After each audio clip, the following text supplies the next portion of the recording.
দর্শক আমন্ত্রণ জানাচ্ছি সবাইকে চ্যানেল 24 এর সাপ্তাহিক আয়োজন আইডিএলসি প্রেজেন্টস ইনসাইডে। ইকবাল হাসান আছি আপনাদের সাথে। ভিগো ওয়্যার গার্ড প্রয়োজন মতো বাঁকানো যায়, অধিক চাপেও ভাঙে না। ভিগো। রানা প্লাজার 12 বছর পূরণ হয়ে গেছে বা শেষ হয়ে গেল। আমরা দেখেছি যে এই সময়ে বাংলাদেশের পোশাক খাতে যদি আমরা কর্মপরিবেশ, নিরাপত্তা বা অন্যান্য বিষয় বিবেচনা করি, আলোচনা করি, বড় ধরনের একটা ইতিবাচক পরিবর্তন হয়েছে, যেটা বৈশ্বিক ক্রেতাদের কাছেও বেশ সমাদৃত। কিন্তু আমরা যদি এখনও সেই আলোচনাটাই করি যে শ্রমিকদের ন্যায্য পাওনা, কর্মপরিবেশের নিরাপত্তা, সুরক্ষা ইত্যাদির বিচারে আসলে একযুগে কতটুকু অগ্রগতি হয়েছে বা রানা প্লাজার দুর্ঘটনা থেকে যে প্রকৃত শিক্ষাটা আমাদের নেওয়া দরকার ছিল, পোশাক খাত তার কতটুকু নিতে পেরেছে, সেই আলোচনাগুলো আমরা করব। মিরান আলী, তিনি বিটপি গ্রুপের ব্যবস্থাপনা পরিচালক এবং বাংলাদেশের সবুজ কারখানা স্থাপনের ক্ষেত্রে একটা গুরুত্বপূর্ণ ভূমিকা তার রয়েছে। আমাদের আজকের অতিথি, তার সাথে আমরা এই বিষয় নিয়ে আলোচনা করব। আপনাকে স্বাগত জানাচ্ছি, অনেক ধন্যবাদ জানাচ্ছি সময় দেওয়ার জন্য। আমি শেষ বিষয়টা দিয়েই শুরু করতে চাই যে এক যুগ তো পার হয়ে গেছে, যেই শিক্ষাটা পোশাক খাতের নেওয়া দরকার ছিল, উচিত ছিল, তার কতটুকু আমরা নিতে পেরেছি এই সময় রানা প্লাজা দুর্ঘটনার পর? রানা প্লাজা ছিল বাংলাদেশের জন্য একটা ন্যাশনাল ট্র্যাজেডি এবং it was a wake up call not just আমাদের বাংলাদেশের পোশাক শিল্পের জন্য, বাট যে কোনো দেশে, সব দেশের জন্য এটা প্রযোজ্য। কারো কোনো সময় মনে করা উচিত না যে রানা প্লাজা শুধুমাত্র বাংলাদেশে হতে পারত। রানা প্লাজা আরও বহু জায়গায় হতে পারত, কারণ এই শিল্পটা, গার্মেন্টস শিল্পটা থ্রু আউট দ্য ওয়ার্ল্ড এটাকে ঠিকমতো নিয়ন্ত্রণ করা হতো না। প্রতিটা দেশেই ক্রেতারা নির্ভর করে ওই দেশের সরকারের কাজের উপরে, শুধুমাত্র অতটুকুই মানুষ নির্ভর করে। এখন আপনি বলতে পারেন যে কেন এটা বাংলাদেশে হলো? বাংলাদেশে হওয়ার বেশ কিছু কারণ ছিল। It could have happen anywhere else, but এটা হয়েছিল বাংলাদেশে এবং এইটার জন্য আমাদের অনেক কিছু করতে হয়েছে, এটার জন্য আমাদের কিছু চেঞ্জ করতে হয়েছে। রানা প্লাজা হওয়ার পরে তো আপনার সাথে সাথে অ্যাকর্ড আসলো। অ্যাকর্ড আসার পরে অ্যাকর্ড অনেক ভালো কাজ করেছে, কিন্তু 2019 এবং 20-এর মধ্যে আমরা অ্যাকর্ডের সাথে নেগোশিয়েট করে আমরা এটাকে আরএসসিতে পরিণত করলাম। আরএসসি হওয়াতে এমন না যে সব সমস্যা সমাধান হয়ে গেছে, এখনও আমাদের বিভিন্ন ব্যাপারে ঝগড়াঝাটি হয়, বাট এই ঝগড়াঝাটিগুলো হচ্ছিল টেকনিক্যাল রিলেটেড ইস্যুস। আপনার মানে একটা বলতে গেলে আপনার বিএনবিসির হয়তো একটা ক্লজ নিয়ে আমরা আর্গিউ করতে পারি যে এই ক্লজটা কি যুক্তিসঙ্গত নাকি অযৌক্তিক, কিন্তু ফান্ডামেন্টাল জিনিসটা যদি আপনি দেখেন, বিল্ডিং মানে স্ট্রাকচারাল, ইলেকট্রিক্যাল এবং ফায়ার সেফটি, এই তিনটা জিনিস আপনার রানা প্লাজার বিল্ডিংটাতে নিয়ন্ত্রণ করা হয়নি। বিল্ডিংয়ের স্ট্রাকচারটাও ঠিক ছিল না, আর যদি বিল্ডিংটা ধসে না পড়তো এটা একদিন আগুন লাগতোই। তো এই জিনিসটা আমি বলতে পারি উইথ গ্রেট কনফিডেন্স যে আজকে 2025-এ বাংলাদেশে আমরা যতদূর আগিয়েছি, আমাদের মতো কোনো দেশে এত দূর আগাতে পারে নাই। আমাদের সেফটি, ওয়ার্কার সেফটি বাংলাদেশে একমাত্র দেশ ওয়ার্ল্ডে যেখানে আপনার পুরা জিনিসটা ট্রান্সপারেন্টলি আপনি দেখতে পারবেন। না, সেটার মানদণ্ডটা কি আসলে? আমরা যদি এখন দেখি প্রায় 100-200 বা তারও বেশি গ্রিন ফ্যাক্টরি লিড সার্টিফাইড বাংলাদেশে, তো এইটা দিয়েই কি আমি শ্রমিক নিরাপত্তা বা কর্মপরিবেশের নিরাপত্তার মানদণ্ডটা নিশ্চিত করতে পারছি? না, আপনার গ্রিন ফ্যাক্টরি হচ্ছিল আপনার এনভায়রনমেন্টালি সাস্টেনেবল, এবং আমরা এনভায়রনমেন্টালি সাস্টেনেবল, আমরা যাই ফ্যাক্টরি এখন বাংলাদেশে বানাবো না কেন, যেই ফ্যাক্টরি বানায় না কেন, এটা একটা এনভায়রনমেন্টালি সাস্টেনেবল ফ্যাক্টরি হতে হবে। এইটা হচ্ছিল আমাদের গ্লোবাল কমিটমেন্ট বলতে পারেন, বিজিএম-এর কমিটমেন্ট বলতে পারেন, আমাদের বাইরের রিকোয়ারমেন্ট বলতে পারেন। কিন্তু বাংলাদেশে কোনো মানুষ এখন আর কেউ ফ্যাক্টরি বানাবে না যেটা গ্রিন ফ্যাক্টরি না। গ্রিন ফ্যাক্টরি মানেই না যে এটা নিরাপদ ফ্যাক্টরি।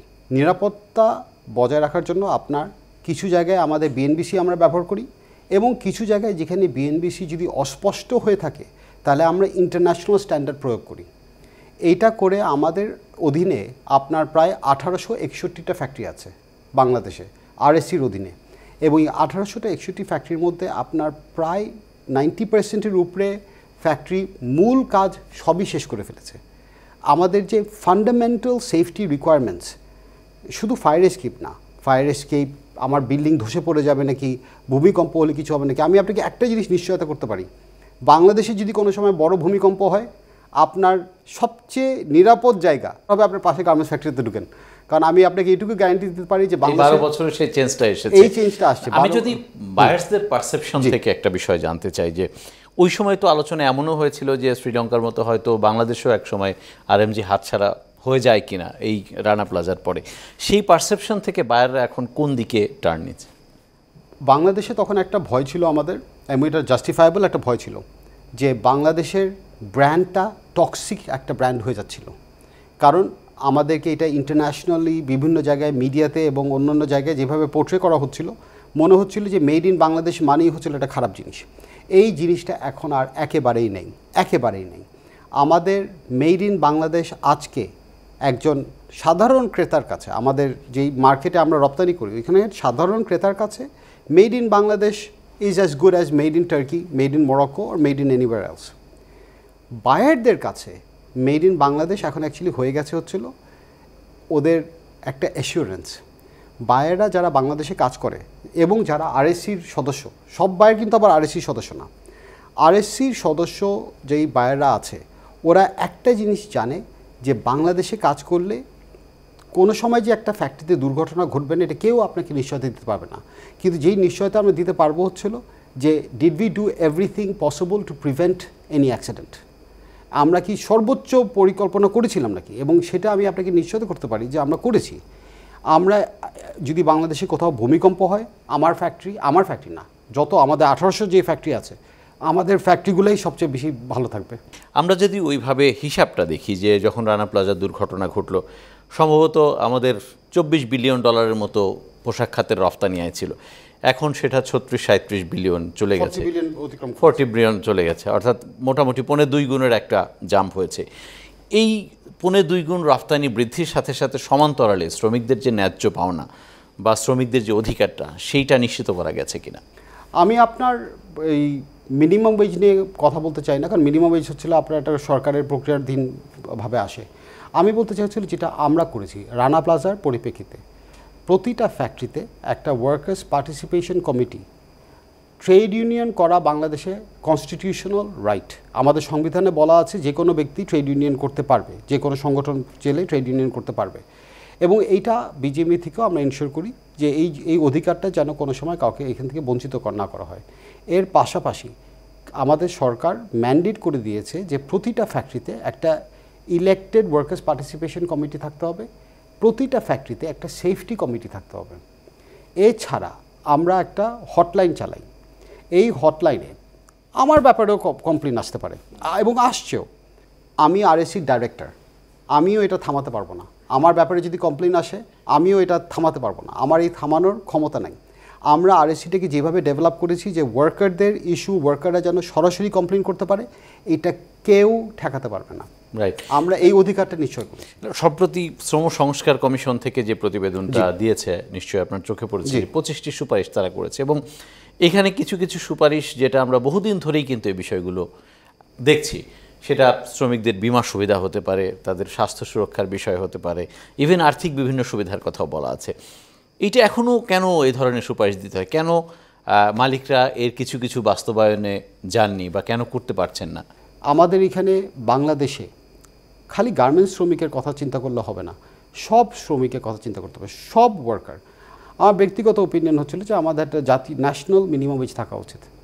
ন্যাশনাল মিনিমাম ওয়েজ যে কোনো মানুষ হোক তার একটা মিনিমাম ওয়েজ থাকা উচিত। এছাড়া আমাদের একটা ন্যাশনাল ইন্স্যুরেন্স সিস্টেম দরকার। শুধুমাত্র পোশাক খাতে আমরা আমাদের কিছু ক্রেতাদের সহযোগিতাতে এবং ইন্টারন্যাশনাল লেবার অর্গানাইজেশন ILOর সাথে কাজ করে আমাদের সরকারের সাথে আমরা একটা এমপ্লয়মেন্ট ইনজুরি ইন্স্যুরেন্স স্কিম চালু করেছি, যেটা এই মুহূর্তে বাংলাদেশের সকল ফ্যাক্টরির জন্য প্রযোজ্য। গার্মেন্টস ফ্যাক্টরি, সকল গার্মেন্টস ফ্যাক্টরির জন্য এটা অলরেডি চালু হয়ে গেছে। আমাদের ওয়ার্কারদের একটা মিনিমাম ইন্স্যুরেন্স স্কিম দরকার, এবং যেটা আমরা BGMEA, BKMEA এবং মিনিস্ট্রি অফ লেবার ILO সম্মিলিতভাবে এটা করা হচ্ছে। বায়ারদের রেসপন্স কি পাওয়া যাচ্ছে কিনা? আপনারা বারবারই বলছেন যে আমরা বাংলাদেশে যে ডেভেলপমেন্টগুলো করব সমান্তরালে বায়ারদের কিছু কন্ট্রিবিউশন থাকতে হবে, সেই জায়গাটা তাদের পারসেপশন কতটুকু চেঞ্জ হয়েছে? আপনার দুইটা প্রবলেম আছে এখানে। When it comes to donating money, আমাদের বায়াররা খুব ভালো, ওরা অনেক ডোনেশন দেয়। আমাদের এই এমপ্লয়মেন্ট ইনজুরি ইন্স্যুরেন্স স্কিম যেটা আমরা চালু করেছি, এটা বায়ারদের ডোনেশনই চালু হয়েছে, বায়ারদের এবং বাইরের ডোনেশনে। খুব ভালো কথা, থ্যাংক ইউ ভেরি মাচ।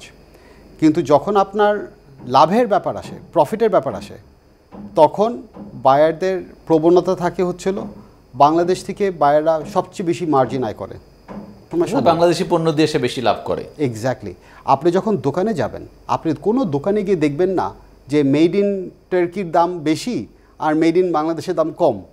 আমার কিন্তু টার্কি আর বাংলাদেশে একই দামে বিক্রি হচ্ছে, কিন্তু সে তো কিনেছে আমার কাছ থেকে অনেক কম দামে। আমার বাংলাদেশে এখন কিছু প্রোডাক্টের জন্য, সব প্রোডাক্টের জন্য না, কিন্তু কিছু প্রোডাক্টের জন্য Bangladesh is the best destination in the world for volume, quality and price. বাংলাদেশে সবচেয়ে বড় মজা হচ্ছিল, আপনি যখন একটা ফ্যাক্টরিতে আসবেন, আপনি জানতে পারবেন ফ্যাক্টরির মালিকটা কে, সরাসরি আপনি আলাপ করতে পারবেন, সরাসরি আলাপ করতে পারবেন। এটা কিন্তু বেশিরভাগ দেশে আলাপ করা যায় না, বেশিরভাগ দেশেই কিন্তু এটা আলাপ হয় না। বেশিরভাগ দেশেই আপনি কোনো সময় জানবেন না যে, হয়তো অনেক দেশেই আপনি জানতেই পারবেন না যে ফ্যাক্টরির মালিকটা আসলে কে। এটা বাংলাদেশে জানা যায়। We are A transparent country. এটা হচ্ছিল আমাদের একদিক দিয়ে সবচেয়ে বড় লায়াবিলিটি বলবো না, এটা একটা বোঝা। কারণ আমার দেশে যদি একটা অ্যাক্সিডেন্ট হয়, যে কোনো অ্যাক্সিডেন্ট হোক, এইটা মুহূর্তের মধ্যে সারা দুনিয়াতে ছড়িয়ে যায়। একই অ্যাক্সিডেন্ট যখন আপনার পাকিস্তানে হয়, এটা কোনো খবরের কাগজে আসে না। কারণ বাংলাদেশ হচ্ছিল একটা ট্রান্সপ্যারেন্ট কান্ট্রি। আমরা যেহেতু ট্রান্সপ্যারেন্ট কান্ট্রি, আমাদের এখান থেকে খবরও বাইরে তাড়াতাড়ি যায় এবং এর বাইরে উঠাও তাড়াতাড়ি। আমি এটাকে কোনো লায়াবিলিটি হিসেবে দেখি না। ইট ইজ জাস্ট আমাদের, we have to be better than everybody else. Right. Donald ট্রাম্পের সম্প্রতি শুল্ক সংক্রান্ত যে সিদ্ধান্ত এবং তার প্রেক্ষিতে বিশ্বজুড়ে একটা অস্থিরতা, অনিশ্চয়তা বা আলোচনা, যেটাই বলি না কেন, এইটা বাংলাদেশের স্পেশালি পোশাক খাতকে কোথায় বেনিফিট দিতে পারে এবং কোথায় চ্যালেঞ্জ বাড়াতে পারে? এটা একটা ডিফিকাল্ট সিচুয়েশন। গ্লোবাল ট্রেড নির্ধারণ করে হচ্ছিল WTO রুলসের অধীনে। বর্তমানে WTOর এই রুলসগুলোকে আমরা কোনো দেশই ঠিকমতো ফলো করতে পারছে না, কারণ আমাদের গ্লোবাল ট্রেডিং সিস্টেমটাই এখন একটা কি বলবো, একটা টার্মোয়েলের মধ্যে দিয়ে যাচ্ছে। ডোনাল্ড ট্রাম্পের ট্যারিফগুলো যেগুলো উনি অ্যানাউন্স করেছে, প্রথমত বাংলাদেশের উপরে তো অলরেডি ট্যারিফ ছিল, এর উপরে আবার এক্সট্রা 10% আসছে। আর কিন্তু এটা এখন সব দেশের উপরেই আসছে। চায়নার কথা বাদই দিলাম, চায়না এখন আমার হিসাবের মধ্যে থাকে না। সো এক্সক্লুডিং চায়না, সব রপ্তানি যেই দেশগুলো থেকে গার্মেন্টস রপ্তানি করা হয়, সবগুলো দেশের উপরেই ট্যারিফ আছে, একই ট্যারিফই আছে। কিছু দেশ যারা আপনার শুল্কমুক্ত অলরেডি ছিল, ফর এক্সাম্পল জর্ডান, ওদের জন্য অনেক বড় সুবিধা। কেনিয়া, ওদের জন্য খুবই ভালো সুবিধা, বিকজ ওদের দাম এখন আরও 10% কমে গেল। এই বড় এক্সপোর্টারদের মধ্যে Bangladesh is still the most competitive country. We are still the most competitive country at the current situation. কিন্তু এই 90 দিনটা এক্সপায়ার করবে মনে হয় জুন মাসে। এই 90 দিনটা যখন এক্সপায়ার করবে, ওর পরে সিদ্ধান্তটা কোন দিকে যায় সেটা হচ্ছে আলোচনা। ওর পরে যদি আপনার অন্য কোনো দেশ, বিশেষ করে ভিয়েতনাম বা পাকিস্তান বা ইন্দোনেশিয়া, ওরা যদি মার্কিন যুক্তরাষ্ট্রের সাথে কোনো একটা বিশেষ চুক্তিতে আসতে পারে, যার অধীনে ওর উপরে ট্যারিফটা বিশেষ করে কমে যাবে, তাহলে আমাদের সমস্যা। সেই আলোচনাটা তো চলছিল যে 2027 নাগাদ ভিয়েতনাম হয়তো সেই বেনিফিটটা অ্যাভেল করতে পারে মার্কিন যুক্তরাষ্ট্রের সাথে। এফটিএ যদি করতে পারে তারা। এফটিএ তো পরের কথা। আপনার এখনই যদি এই জুন মাসেই যদি আপনার ভিয়েতনামের উপরে কোনো কারণে ট্যাক্স কমায় দেয় আর আমাদের উপরে যদি এই ট্যাক্স রাখে, তাহলে আমাদের ব্যবসার ক্ষতি হওয়ার সম্ভাবনা আছে। আমাদের কিন্তু অলরেডি মার্কিন গভর্নমেন্টের সাথে নেগোসিয়েশন শুরু হয়েছে। আপনি কতটা আশাবাদী? আমি খুবই আশাবাদী, কারণ আমরা মার্কিন যুক্তরাষ্ট্র থেকে যেই সব জিনিসপত্র পণ্য আমদানি করি, এইগুলো যদি এটার যদি আমরা বাড়াতে পারি, আমাদের কোনো ক্ষতি হবে না। স্পেশালি কটনের কথা বলা হচ্ছে। Cotton, we are already the second largest buyer of US cotton in the world. আমরা যেটা আমাদের সরকার থেকে মনে হয় যেটা প্রস্তাব দেওয়া হবে, যে গভর্নমেন্টই একটা বন্ডেড ওয়্যারহাউস করে দিবে US কটনের জন্য বাংলাদেশে, যেন আমরা তাড়াতাড়ি নিতে পারি। সমান্তরালে আমাদের প্রতিযোগীরা তো আরও বড় হচ্ছে, স্পেশালি ইন্ডিয়ার কথা আপনারা সবসময় বলেন। তাদের গভর্নমেন্ট কিছু বেনিফিট দিয়ে এই সেক্টরটাকে চাঙ্গা করার একটা চিন্তা করছে, বা এই শুল্ক বা ট্যারিফের সিচুয়েশনের মধ্যে আরও দু একটা দেশ যদি চলে আসে, নতুন করে আসতেই পারে, তখন বাংলাদেশের আরএমজি সেক্টরের রোলটা কী হবে? ডিপেন্ড করে এখন আপনার কোন কোন দেশ এখানে ঢুকে। ইন্ডিয়াতে ওদের সরকার আপনার বিশেষ করে যেসব ব্যাকওয়ার্ড না, লেস ডেভেলপড এলাকাগুলায় ফ্যাক্টরি করলে ওদের স্টেট গভর্নমেন্টরা যেই পরিমাণে সাবসিডি এবং সুবিধা দিচ্ছে, আপনার বাংলাদেশে একটা ফ্যাক্টরি বানাতে যদি আমার 100 টাকা লাগে, আমার ইন্ডিয়াতে ওই একই ফ্যাক্টরি 60 বানাতে টাকা লাগবে হয়তো 60 টাকা লাগবে, 70 টাকা লাগবে। বাট ওয়ার্কারের বেতন আমার চেয়ে কম, কারণ ওইখানে স্টেট গভর্নমেন্ট ওয়ার্কারের বেতনে সাবসিডি দিচ্ছে। এর পরেও আমরা কম্পিটিটিভ, যদিও আমরা এগুলো কোনো সুবিধাই পাচ্ছি না, তাও আমরা কম্পিটিটিভ থাকতে পারবো যদি আমার দেশের সার্বিক পরিস্থিতি উন্নতি হয়। এই সিচুয়েশনের মধ্যে বায়াররা তাদের অর্ডার কমিয়েছেন বা দাম কমাতে প্রেশার দিচ্ছেন, এরকম কোনো ঘটনা ঘটছে? আমাদের ইউরোপিয়ান যে বায়াররা আছে তাদের জন্য তো কোনো পরিবর্তন হয় নাই। মার্কিন বায়ার যারা আছে, তারা, আমার যেই ক্রেতারা আছে, তারা কেউ আমাকে কিছু বলেনি এখনও, এবং আমাদের সাথে কোনো ভলিউমের কোনো রিডাকশনের কোনো কথা হয়নি।